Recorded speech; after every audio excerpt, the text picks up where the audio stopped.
මචන්ලා සාදරයෙන් පිළිගන්නවා මූන් හන්ටර්ගේ අපේ channel එකට. ඒජන්ට් කිම් reactivated episode 3 එකේ. අන්තිමට වෙච්ච දේ වලට මතක ඇතිනේ. කිම්ගේ ඔළුවට පිස්ටල් එක තියලා තියෙද්දි මොකද වෙන්නේ කියලා කුතුහලයක් ඉතුරු කරලා තමයි මේ එපිසෝඩ් එක ඉවර කරේ. ඔන්න අද අපි අරන් ආවා එපිසෝඩ් 4 වෙනි එක.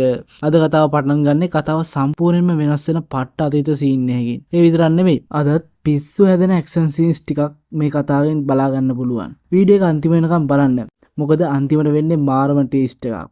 ඔයාලා මීට කලින් එපිසෝඩ් 1 2 3 බැලුවේ නැත්නම් අපේ ඩිස්ක්‍රිප්ෂන් එකේ තියෙන ලින්ක්ස් වලින් ගිහිල්ලා ඔයාලා ඒ ටිකත් පිළිවෙලටම බලාගෙන ඉන්න. එතකොට තමයි මේකේ රසය සුපිරියටම ගන්න පුළුවන්. ඊට කලින් අපේ channel එකට subscribe කරලා වීඩියෝ එකට like එකක් දාගෙන යමු අද අපි එපිසෝඩ් එක බලන්න. කතාව පටන් ගන්න 1997 past scene එකකින්. ඔන්න අපිට පේනවා ටැබ්හාන් කියන අනාථ නිවාසයට ආමි ට්‍රක් දෙකක් එනවා. එතන ඉන්න ළමයි ඔක්කොම එකට රැස් කරලා ආපු අයගෙන් මේජර් අහනවා. ඔයාලා ආස නැද්ද අපේ මල්ල ක්‍රීඩා බලකායේ විශේෂ සමාජිකයෙක් වෙන්න කියලා. ඉතින් එහෙමයි ඉන්නවනම් අත උස්සලා ඉස්සරහට එන්න කියනවා. ඒත් එක්කම එක ළමෙක් අත උස්සලා අහනවා මට සමාජිකයෙක් වුණොත් බඩ පිරෙන්න කන්න පුළුවන්ද කියලා. පුළුවන් කිව්ව විතරයි. මේ කොල්ලා එතනින් නැගිටලා ඉස්සරහට ආවා.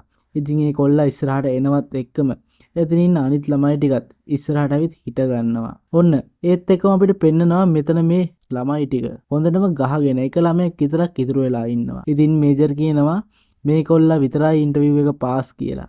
ඒ කොල්ලගේ නම අහනවා. ඒ කොල්ලා කියනවා මම පාක් යොන් කියලා. ඔයාලා දන්නවනේ පාක් යොන් කියන්නේ කවුද කියලා? ඒ තමයි නම්බර් 66. ඉතින් guys කලින් එපිසෝඩ් එකත් පිළිවෙලටම බලාගෙන ඉන්න. එතකොට තමයි මේකේ ෆීල් එක සුපිරියටම ගන්න පුළුවන්. ඔන්න ඒ කොල්ලව එතනින් නෙක් යන හදද්දි ඒ කොල්ලේ කකුලේ තව කොල්ලෙක් එල්ලෙනවා. ඔන්න මේජර් කියනවා මේ කොල්ලත් පාස් කියලා. මොකද රණසූරයෙක්ට මේ වගේ ධෛර්යයක් අනිවාර්යයෙන්ම තියෙන්න ඕනේ කියලා. එහෙම මේ කොල්ලගේ නමත් අහපු ගමන් ඒ කොල්ලා කියනවා කිම් කියලා. ඔන්න එතනින් පස්සේ මේ කොල්ලෝ දෙන්නම එක්කන් ගිහිල්ලා එයාලගේ ටීම් එකක් ට්‍රේන් කරනවා. කුරුල්ලෙක් එක කොල්ලෙක්ගේ කකුල් දෙක මුලට වැටුණා මේ කොල්ලා බය වෙලා කෑ ගහනවා.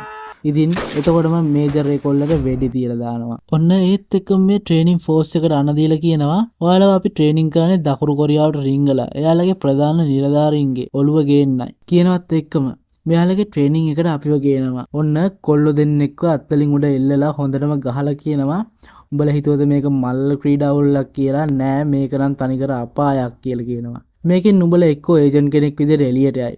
නැත්තම් ඌරන්ගේ කැම්ප් වලටපත් වෙයි කියලා කියනවා.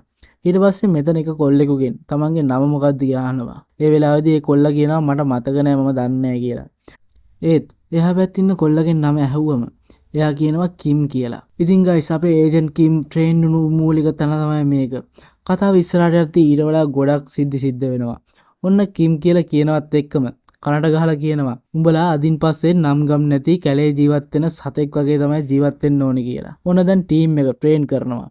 ඔයාලම බලන්නකො ටිකක් මෙයාලගේ ට්‍රේන් එකේ තත්ත්වය කොහොමද කියලා.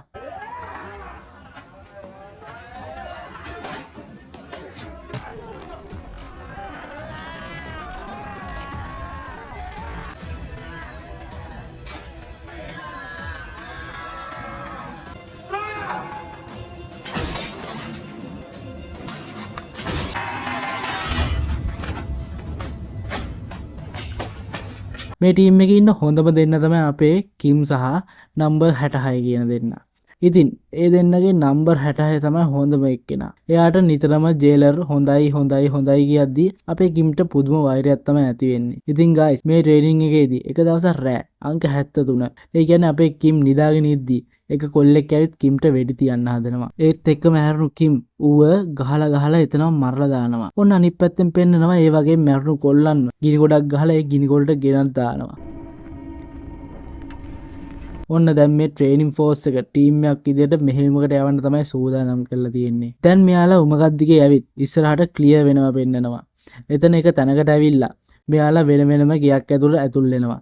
ඉතින් guys මේ ගේ ක්ලියර් වෙනවත් එක්කම එතන ඇතුළේ ඉන්න පුටුවක වාඩිලා ඉන්න ඩයල් එකකට මෙයාලා ටීම් එකෙන් දැක්ක ගමන් වෙඩි තියන්න ගන්නවා. හැබැයි මෙතන මොකක් හරි අවුලක් තියෙනවා කියලා නම්බර් 66ට තේරිලා. එයා ටිකක් ලං වෙලා බලද්දි එතන තියෙන්නේ ටයිමින් බෝම්බයක් හයි කරපු ඩමි එකක්. ඒත් එක්කම ඒ බෝම්බේ පිපිරිලා එතන විනාශ වෙලා යනවා. ඉතින් guys ඇත්තම නම්බර් 66 මැරෙන්නේ මෙන්න මේ සිද්ධියෙන්. ඉතින් ඒ පිපිරීමෙන් ඒ ටීම් එකේ ඔක්කොමලා මැරිලා අන්තිමේදී ඉතුරුනේ අපේ කිම්. ඒ කියන්නේ නම්බර් 73 විතරයි.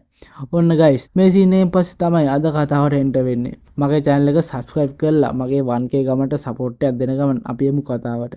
episode 3 එක ඉවරුනේ. අපේ කිම්ගේ ඔළුවට අර උතුරෙන් ආපු නියෝජිතයා ගන් එකක් තියන් ඉන්න scene එකෙන්. ඉතින් පොර shoot කරනවත් එක්කම අපේ කිම් slip වෙලා පොරට රිජෙක්ට් වෙන්නම ෂොට් එකක් දීලා එතනින් දුවලකින් හැංගෙනවා. නියෝජිතයා ආයෙත් ගන්න කරන් වෙඩි තියාගෙන ඉස්සරහටම එනවා. ගයිස්, එතකොට මර දකුණෙන් ආමි එකකින් ආපු ඔෆිසර්ස්ලා දෙන්න ඇවිත් අර නියෝජිතයව අල්ල ගන්නවා. ඉතින් මේ දේවල් බලන් ඉන්න කිම්ගේ යාළුවා, ඒ කියන්නේ හන්සු අහනවා නිකන් කන්ෆියුස් වෙලා වගේ මේ දකුණේ කවුද කියලා. ඇත්තටම කිව්වොත් අපේ කිම් දැන් ඉන්නෙත් කන්ෆියුස් වෙලා. කිම් කියනවා මේ ගෑනු කෙනා තමයි මාත් එක්ක එකට වැඩ කරන්නේ. ඒ වගේම පිරිමි කෙනා අපේ ගෙවල් ළඟ ලොන්ඩ්‍රි එකේ වැඩ කරන කෙනා කියලා. ඉතින් මේ වෙලාවේ ඒ දෙන්න කියනවා කිම් ඔයා ආණ්ඩුව එක්ක තිබ්බ කිවිසුම කැඩුවා. ඔයා ජීවතුන් අතර කියලා උතුරු කොරියාව කෙසේ හෝ දැනගෙන තියෙනවා.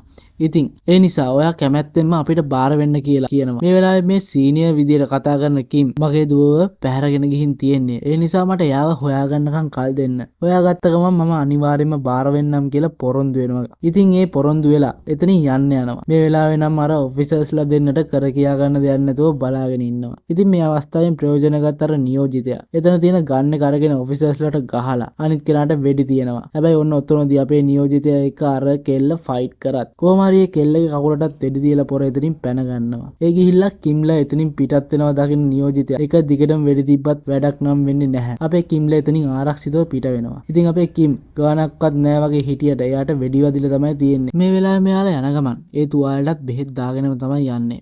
හන්සු ඩ්‍රයිව් කරන ගමන් ඒ තුවාල දිහා බලනවත් එක්කම අපේ අනිත් යාළුවා පාර මැදට වෙලා ඉන්නවා එයාගේ වාහනේට නගින්න. ඉතින් එක පාට එයාව දැකලා එයාව හප්පන්නේ නැතුව බොහොම අමාරුවෙන් තමයි මේ වාහනේ නවත්ත ගන්නේ. ඉතින් ඒත් එක්කම එහෙම වුණාට පස්සේ මෙයාලා අර ෆෝන් එක හොයාගන්න තැනට තමයි යන්නේ. අනිත් පැත්තෙන් ආමි එක කිම්ගේ ලොකේෂන් එක ට්‍රැක් කරන් එයාව ෆලෝ කරන ගමන් තමයි ඉන්නේ. මෙයාලා අර හිඟන්න ළඟට ගිහින් කෙලින්ම අහනවා ඔයාට මේ ෆෝන් එක මතකයි නේද? ඔයා අර සෝජු බෝතලයකට මාරු කරගත්තේ කියලා කියනවා. මේක ඔයාට කොහෙන්ද හම්බුනේ කියලා කියද්දි ඉතින් මේ හිඟන්න කියන්න කැමති නැහැ මේක කොහොමද හම්බුනේ කියලා එක එක දේවල් කියලා මග අරිනවා. ඉතින් මේ වෙලාවේ කොහොම හරි මෙයාට ගහන්න හදලා මේ විස්තරය අහගන්නවා. ඇත්තටම මෙයාට ෆෝන් එක හම්බෙලා තියෙන්නේ අර මැරකල්ලියේ ඒ ෆෝන් එක තිබ්බ බෑග් එක ඩස්ට්බින් එකට ඩම්ප් කරලා තියෙනවා. ඒක අහුලද්දි තමයි හම්බ වෙලා තියෙන්නේ. ඉතින් ඒක හම්බ වෙනවා බලන් ඉඳපු කොල්ල ටිකක් තමයි අර සෝජු බෝතලයකට ෆෝන් එක මාරු කරගත්තේ කියලා විස්තරේ කියනවා. ඉතින් මේ වෙලාවේ ඒ හිඟන්නට කිම් කියනවා අනේ වැඳලා කියන්නම් මට ආපු ඒ පුද්ගලයා ගැන තොරතුරු ටිකක් කියන්න කිව්වම එයා කියනවා එයාලා ආපු කාර් එක සුදු පාට BMW එකක්. ආපු පුද්ගලයා කොණ්ඩේ බැඳපු ටිකක් මහත කෙනෙක් කියලා. මට මතක එච්චරයි කියලාත් කියනවා. ඊට පස්සේ අපිට පෙන්වන්නේ අර මැරියෝ සෙට් එක. මින්ජීවත් කාර් එක පිටිපස්සේ දාන් වරායට එනවා. අනිත් පැත්තෙන් අපේ කිම් එයාගේ යාළුවෝ ටිකත් එක්ක ඒ ප්‍රදේශයේ CCTV කැමරා වලින් චෙක් කරනවා. අර කාර් එක ගැන තොරතුරක් හොයාගන්න පුළුවන් වේද කියලා. ඉතින් ගයිස් මම පොඩි දෙයක් කියන්නම්. මම මේ රිවිව් එකක් හදන්න මාර විදිහට මහන්සි වෙනවා. ඒත් මගේ වීඩියෝ දැනට බලන ගොඩක් අය තාම මම subscribe කරලා නැහැ. ඒ නිසා අමතක නොකර මගේ 1k ගමනට උදව්වක් දෙන්න කියලා ඉල්ලන ගමන් අපි යමු ආයෙත් කතාවට. ඔන්න මේ වෙලාවේ අර ගෑන්ග් එක ඩස්ට්බින් එකට දාපු සීන් එක මෙයාලා හොයා ගන්නවා. එතෙන්දී ඒ කොල්ලගේ මූණ ස්කෑන් කරලා සිස්ටම් එකට දාලා ඒ කොල්ල ගැන විස්තර ටිකකුත් හොයා ගන්නවා. ඒත් එක්කම හන්සුට මතක් වෙනවා වාහනේ ට්‍රැක් කරගත්තොත් එයාලා ඉන්න ලොකේෂන් එක අපිට හරියටම හොයාගන්න පුළුවන් කියලා. ඔන්න එතනින් කට් කරලා අපිට දැන් පෙන්නනවා මින්ජීව තියන් ඉන්න මැරකල්ලිය කෑම කන ගමන් කතා කර කර ඉන්නවා. ඉතින් මේ වෙලාවේ මෙයාලා කතා කරන්නේ අර සභාපතිගේ දුව මේ කෙල්ලව මැරුවා කියලා තමයි. සභාපතිට නඩුව දෙන විදියක් තමයි හොයන්නේ. මෙයාලගේ බොස් ඒ කියන්නේ මේ රත්තරන් පාට දත් තියෙන දම් පාට කෝට්ටයක් දාගෙන ඉන්න ඩයල් එක. සභාපති එක මොකක් හරි ලොකු අවුලක් තියෙනවා. ඉතින් මෙන්න මේ වෙලාවේ එතනට කෙනෙක් මෙන්න සර් ලොකු අලගෙඩියක් කියලා මේක කන්න කිව්වම එකපාරටම පොරට හොඳටම කේන්ති ගිහින් ගහන්න ගන්නවා. ඉතින් ඒ ගහනවත් එකම අපිව පාස්ට් සීන් එකකට එක්කගෙන යනවා. වසර 40ක් විතර පැරණි මහල් නිවාස සංකීර්ණයක්. ක්ලීනර් කෙනෙක් විදිහට තමයි මෙයා ඒ කාලේ වැඩ කරලා තියෙන්නේ. ඉතින් ඒ ගොඩනැගිල්ල ප්‍රතිසංස්කරණය කරන්න රජෙන් අවසර ගන්න හැදුවට කොහොමවත් අවසර දීලා නැහැ. ඒ නිසා මෙතන ඉන්න බොස් ඒ කොල්ලව උඩ තට්ටුවට එක්ක ගිහින් කතා කර කර ඉදිද්දි මෙයාව එකපාරටම පල්ලෙහාට තල්ලු කරලා දානවා. ඉතින් මේ තල්ලු කිරීමෙන් මේ ගොඩනැගිලි ප්‍රතිසංස්කරණය කරන්න අවසර නම් හම්බුණා. ඒත් ඒ කොල්ලා මැරුණේ නම් නැහැ. සනීප වෙලා ආපු ගමන් ඒ කොල්ලා මේ බොසාව හොයාගෙන ඇවිල්ලා එයාව මරලා කම්පැනියේ අයිතිකාරයව එයා බවට පත් කරගන්නවා. ඊට පස්සේ එතන ටේබල් එකේ වාඩි වෙලා මේ සතුට විඳින්න එයා ඩ්‍රින්ක්ස් එකක් එහෙම අරගෙන ඉන්න ගමන් මෙයාට කෝල් එකක් එනවා. ඉතින් ඒ වෙන කාගෙන්වත් නෙමෙයි සභාපතිගෙන්. සභාපති කියන්නේ මෙයාට දැන්ම හම්බ වෙන්න එන්න කියලා. සභාපති ළඟට ගියාට පස්සේ මෙයා කියනවා තරුණ කෙනෙක් විදියට ඔයා ගොඩක් දක්ෂයි වගේ. ඒ නිසා මට ඔයාට කියලා ගොඩක් දේවල් කරගන්න තියෙනවා කියලා. ඉතින් ඒ කියද්දිම මේ කොල්ලා සභාපතිව පොඩ්ඩක්වත් ගණන් ගන්නේ නැතුව මට ඔයාව අමතක වුණානේ. ඔයානේ මට මාව මරන්න කියලා අර ගොඩනැගිල්ලෙන් පල්ලෙහාට තල්ලු කරන්න කියලා අණ දීලා තියෙන්නේ කියලාත් කියනවා. ඉතින් අර කොල්ලා කියනවා මෙයාව ඉවරයක් කරලා දාන්න කිව්වො මෙතන ලොකු ෆයිට් සීන් එකක් යනවා. මේ කොල්ල නම් මේ වෙලාවේ හොඳටම ගුටි කනවා.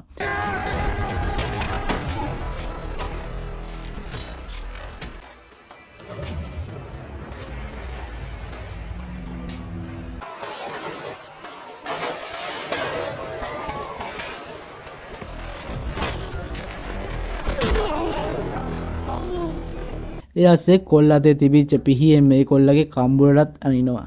ඊට පස්සේ සභාපති පොරව වාඩි කරවලා ලොකු කතාවක් කියන්න ගන්නවා. මට බුරණ බල්ලන්න මම පාලනය කරන්න මෙහෙමයි කියලා හොඳටම නටන උණු වතුර තිබුණු තඹපු අල ටිකක් ගෙනල්ලා අඬුවකින් මෙයාගේ කට බලෙන්ම ඇරලා ඒ කටේ ඔබනවා.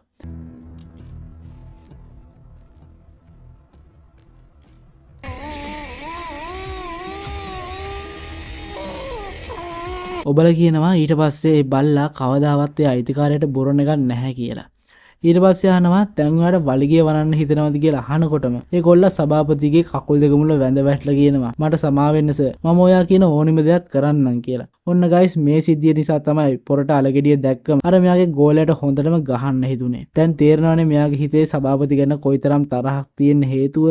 ඔන්න දැන් අපි වර්තමානයට යමු ආයෙත්. යද්දී අපිට යාලා අර මින්ජීවත් අරන් එතනින් කොහෙටද යනවා පෙන්නනවා. ඉතින් ඒ ගිහින් කාර් එකේ දොරත් ඇරලා මින්ජීගේ බොඩි එකත් අරන් දාන්න හදද්දිම එතනට ගාඩ් කෙනෙක් එනවා. හැබැයි ගාඩ්ගේ කතාවත් මෙයාලා මෙතනින්ම ඉවරයක් කරනවා. ඒ අතරේ කිම්ලර කාර් එකේ ලොකේෂන් එක ට්‍රැක් කරන ගමන් තමයි ඉන්නේ. ඒක දැන් 180ම ට්‍රැක් වෙලා තමයි තියෙන්නේ. තව පොඩි පෙලාවයි තියෙන්නේ. අනිත් පැත්තෙන් අර මැරියෝ ටික ඒ ගාඩ්වත් මරලා ඒ බොඩි එකත් අරන් දාලා ඇතුළට යනවා. ඉතින් අනිත් පැත්තෙන් දැන් ලොකේෂන් එක 96ම පිරිලා තමයි තියෙන්නේ. මෙයාලා ඒක පිරෙනකන් හිමීට ඉස්සරහට යන අතරේ ආමිකෙන් මෙයාලා යන පාරට බෝම්බයක් හයි කරලා මෙයාලා එනවත් එක්කම අර කැප් එකක් දාගෙන ඉන්න ආමිකාරයා පොරගේ අනුවර්තන නාමය තමයි මෝල් ක්‍රිකට්. එයා විසින් මේ බෝම්බය පුපුරලා දානවා. වාහනේ නම් කුඩු වෙලා යනවා.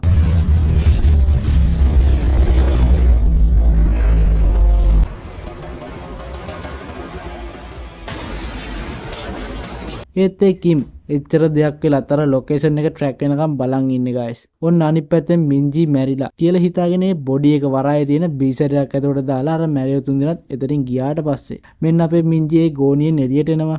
ඇත්තටම මින්ජි මැරිලා නැහැ. මින්ජි පන පිටින් තාම.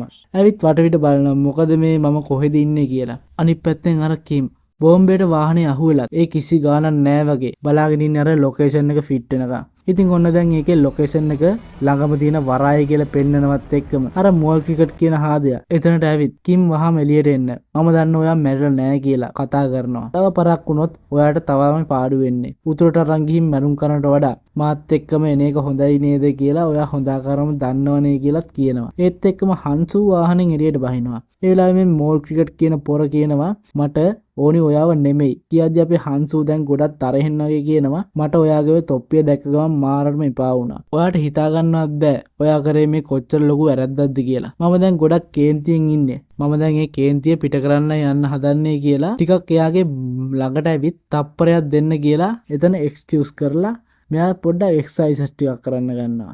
ඉතින් මේක බලන් ඉඳපු මෝල් ක්‍රිකට් කියනවා මගෙන් පාරෙන් අයින් ගියා. මම කවුද කියලා උඹ දන්නවනේ කියද්දි හන්සු පොරට මෝල් රැට් කිය විහිළු කරන්න ගන්නවා. ඒ ජෝක් එක කර කර ඉන්න අතරතුර හන්සුට වෙඩි තියනවත් එක්කම ගයිස් මෙන්න මේ වෙලාවේදී හන්සු තමයි සුපර් ක්ලික් එකක් ගහන්නේ.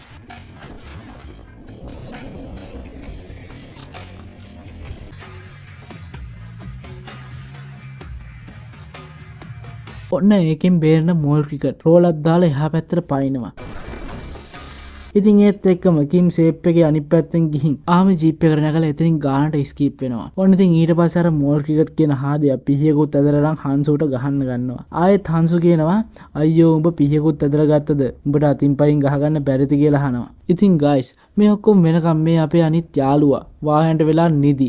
අර ෆයිට් එක අතරේ ඇහැරිලා වීරය කොහොමත් වෙන්නේ අන්තිමට කියලා බලාගෙන ඉන්නවා. ඒ මදියට ඔයාට පුළුවන් තයිකොන්ඩෝ කියලා කෑ ගහනවා. ඉතින් අනිත් පැත්තෙන් ආමිකෙන් මෙයාලව වට කරනවා. දැන් නම් හංසුට කරගන්න කියන්නේ නැතුව අර ආමිකේ පොරවත් ගකට තල්ලු කරලා අපි පස්සේ හම්බෙමු කියලා චින්චෝල්ටත් බායි කියන ගමන් ඒ අපේ හංසෝත් ගඟට පනිනවා. ඉතින් මේ දේවල් ඔක්කොම වෙනකම් බලාගෙන ඉඳලා ඔක්කොටම පස්සේ චින්චෝල් ලැබිත් එතන ආමිකේ කට්ටියට කියනවා දැන් එහෙනම් මගේ වාරේ නේද කියලා. එතන ඉන්න කට්ටියම නිකන් ගහනවා වගේ ගණන් කරලා ඔක්කොම 18යි. එහෙනම් අපි මේක කරමු කියලා අත් උස්සලා මම බාර වෙනවා කියනවා. ඔන්න අපේ කිම් දැන් අර ආමි ජීප් එකේ වේගෙන් යනවා. අර ලොකේෂන් එක පෙන්නපු වරායට. ඔන්න දැන් අපේ මින්ජිව පෙන්නනවා. එයා දැන් එතන ඇහැරිලා වටපිට බලද්දි. එයාගේ එහා පැත්තේ තියෙන අර ගාඩ්ගේ බොඩි එක දැකලා හොඳටම බය වෙලා. එතනින් පැනලා දුවලා කෑ ගහනවා. "හලෝ මෙතන කවුරුත් ඉන්නවද?" කියලා. ඔන්න දැන් අපිට අර මැරියෝ තුන්දෙනා පෙන්නනවා. උන් ටික දැන් හදන්නේ සභාපතිගෙන් පලිගන්න ප්ලෑන් එකක් ගහන්න. සභාපතිගේ ඇසිස්ටන්ට් කෝල් එකක් කරන් නිකන් මතක් වුණා කියලා ගත්තේ කියනවා. "උඹ තාම අර මොකටි මූණ තියන අරුගේ පස්සෙන් බල්ලෙක් වගේ ඇවිදිනවද කියලාත් අහනවා. ඊට පස්සේ සභාපතිට කෝල් එක දියන් කිව්වම ඇසිස්ටන්ට් අහනවා "උඹට ඇත්තටම මැරෙන්න ඕනද කියලා." ඊට පස්සේ කියනවා "මට නෙමෙයි මැරෙන්න ඕන වෙලා තියෙන්නේ. අර කාලකන්ණියගේ දුවට කියලා" කියනවා. එයා කෙනෙක්ව මැරුවා. ඒ බොඩි එක දැන් තියෙන්නේ මගේ ළඟ. ඒ නිසා එයාගේ ආදරණීය දුව නිදහසේ ඉන්න කැමති නම් මට කතා කරපන් කියලා කියනවා අනිවාර්යෙන්. ඒ වෙනකම් මම මේ කෙල්ලව හොඳට බලා ගන්නම් කියලාත් කියනවා. ඉතින් ඒත් එක්කම අර මින්ජීට ගහපු කෙල්ල මේ රත්තරන් පාට දත් තියෙන ඩයල් එකට කෝල් කරලා අර මින්ජිගේ බොඩි එක අරයි යන්න කියලා කියන කෝල් රෙකෝඩ් එකත් මේ ඇසිස්ටන්ට් එවනවා. ඇසිස්ටන්ට් දැන් මේකත් අහනවා. ඔන්න අනිත් පැත්තෙන් සභාපති එයාගේ දුව ගාවට ගිහින් මට ඇත්තම කියන්න මොකද උනේ කියලා අහනවා. ඉතින් මේ කෙල්ලත් අඬ මම හිතන්නේ තාත්තේ මම යාව මැරුවා කියලා කියනවා. ඒත් එකම කණිපාරක් ගහලා කියනවා ඔයාට යාව මරන්න ඕන වුණා නම් මේක මට කියන්න තිබ්බනේ. මම ඔයා වෙනුවෙන් ඕනිම දෙයක් කරනවා කියලා දන්නවනේ කියලාත් කියනවා. ඊට පස්සේ එතනින් යන සභාපති ඇසිස්ටන්ට් කියනවා අර රන්දත් කාර්යය ළඟ මිනිහ තියයි කියලා කිව්වා නේද?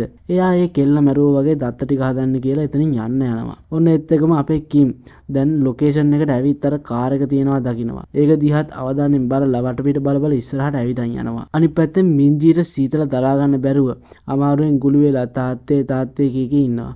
ඉතින් ගයිස් ඇත්තටම මින්ජි මැරුණා කියලා හිතාගෙන අර මැරියෝ ටික මින්ජිව ගිහින් දාලා තියෙන උෂ්ණත්වය සෙල්සියස් අංශක -30ක බීසර් එකකට. ඔන්න කිම් ඉස්සරහට එද්දි මේ ෆ්‍රීසර් එක දැකලා ඒක ළඟට ඇවිත් මේ ෆ්‍රීසර් එකේ දොර අරිනවා. ඒත් එක්කම මින්ජීට මේ සද්ද ඇහිලා බයෙන් නැගේ එබිලා බලන්න කවුද කියලා. හැබැයි ගයිස් ඇත්තටම ඔයාලා හිතුවේත් මේ ෆ්‍රීසර් එකේ දොර අරින්න ආවේ කිම් කියලා නේද? ඒත් ඒක එහෙම නෙමෙයි උනේ. කිම් යන්නේ අර මැරියෝ තුන්දෙනා කතා කරගෙන ඉඳපු තැනට. එතන දොර තමයි අපේ කිම් අරින්නේ. අනිත් පැත්තෙන් අර මැරියෝ තුන්දෙනාගේ ලීඩර් අර රත්තරන් දත් තියෙන කෙනා තමයි ෆීසර් එකේ දොර අරින්නේ. ඉතින් මින්ජි දැන් හොඳටම බය වෙලා හැංගිලා තමයි ඉන්නේ. මේ වෙලාවේ පොරත් මින්ජිගේ බොඩි එක කොහෙද තියෙන්නේ කියලා ඉස්සරහට බලාගෙන එනකොට එකපාරටම මින්ජි අහුවෙන්න ඔන්න මෙන්න තිති සභාපතිගෙන් කෝල් එකක් එනවා. ඒක දකින්නවත් එක්කම පොර ආපස්සට හැරිලා යනවා. ගිහින් කෝල් එක ආන්සර් කරනවා. "අයියෝ සභාපතිතුමා ඔයා හොඳින් ඉන්නවද? කෝල් එක ආන්සර් කරපේකනම් හොඳයි." ඒ වගේම එක කතා ටිකක් කියනවා. එයා නිකන් තාත්තා වගේම පාහර බලු පැටියෙක්. පොඩි කාලේම මිනි මරන්නත් පටන් ගන්නවා. ඒ වගේම මිනි හංගන්නත් හොඳට දන්නවා කියලා සභාපතිගේ දුවට හොඳට බයිනවා. ඒ ටික කියලා කියනවා මම ලොකේෂන් එකක් දාන්නම්. උඹ ඩොලර් මිලියන 2ක සල්ලිත් තරම් දැන් මෙතනට වරෙන් කියලා කියනවා. තව දෙයක් උඹේ ගෝලියෝ ටිකක් දාලා තනියෙන් වරෙන් කියනවා.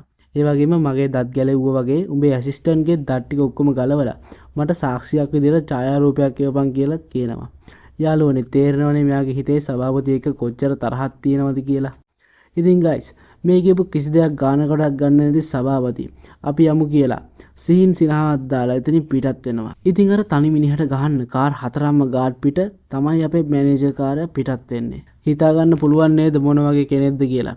ඕන අනිත් පැත්තේ අර උතුරු කොරියාවෙන් ආපු නියෝජිතයා මින්ජිගේ ෆෝන් එකත් ට්‍රැක් කරන් කිම්ම හොයාගෙන ඉන ගමන් තමයි ඉන්නේ මේ වෙලාවේ. දැන් අර මැරියා ලොකේෂන් එකත් සභාපතිට දාලා තනියම පොරටම ගියා ගන්නවා.